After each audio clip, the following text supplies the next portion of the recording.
Praise lord. October 13వ తేదీ 2025. ఈరోజు దేవుని వాగ్దానం, నేను చెప్పునదేమనగా ఆత్మానుసారముగా నడుచుకొనుడి, అప్పుడు మీరు శరీరేచ్ఛను నెరవేర్చరు. గలతీయులకు రాసిన పత్రిక 5వ అధ్యాయం 16వ వచనం. మనము ఆత్మానుసారముగా నడుచుకునే ఎడల ఈ లోకపు ఆశలు చెడుతలంపులను జయించదము.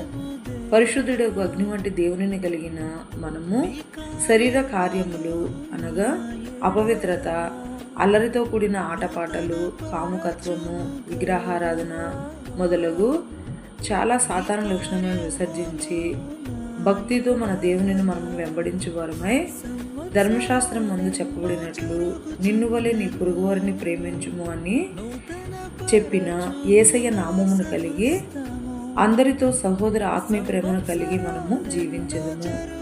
ఈరోజు వాగ్దానం మన జీవితంలో నెరవేరాలని కోరుకుంటూ, జీసస్ ఈజ్ అవర్ ప్రిఫరబుల్ పరిచర్యలో మీ సహోదరి. Amen. God bless you all.